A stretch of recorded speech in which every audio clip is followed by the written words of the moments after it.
Hello, Sim here. So finally, the video that a lot of you have requested. Sim, what's your lag comp settings for Black Ops 4 multiplayer?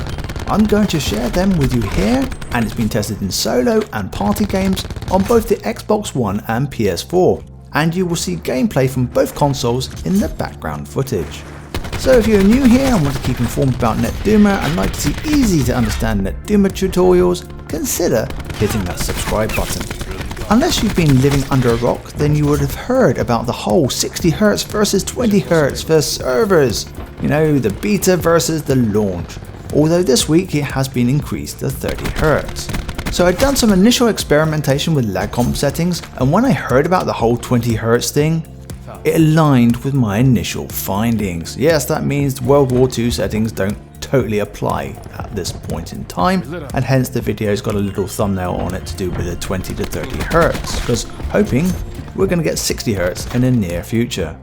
So what are the settings? In a nutshell, you need to set your download to 6 megabits and upload to 3 megabits.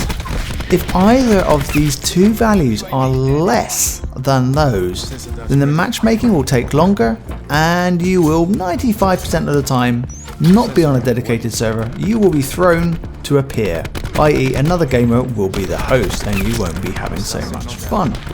So by ensuring that both your values are above 6 and 3 megabits, both of them, then matchmaking is much faster and the majority of the time you're going to get on a dedicated server.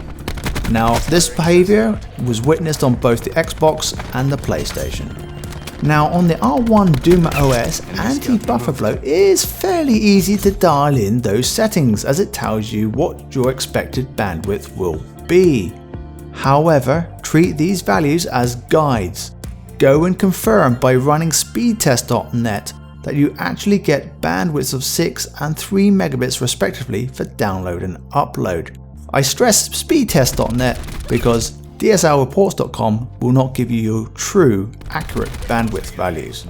Now these videos are called guides for a reason, because everyone will have to finesse those bandwidth values just a little bit to get good buffer blow control. Yes, we're all unique. All of our internet service providers are going to need a little tweaking. So that may mean notching up your upload first or your download. Use DSLreports.com to confirm that you are getting stable pings for idle, download and upload.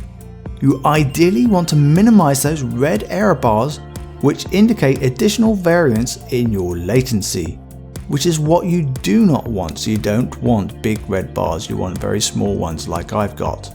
Finally, keep an eye on that quality indicator. For these low bandwidths, you really want to avoid F. You ideally want to get a D or above. In my case, I could only get a D for these bandwidths. My initial values gave me an F, hence I had to do a little tweaking. So that's how you go and get your settings. For those wondering, hey Sim, what about bandwidth allocation, which we all know from the good old R1 days as device prioritization. What about adjusting that? The simple answer is that I've not had enough time to experiment with this feature, and I just wanted to give you some settings to allow you to go enjoy your game. And finally, will it work with blackout? The honest answer is I do not know, but I suspect it's going to be a good place to start. So if you found this video informative, a like is appreciated, and until next time, this has been Sim.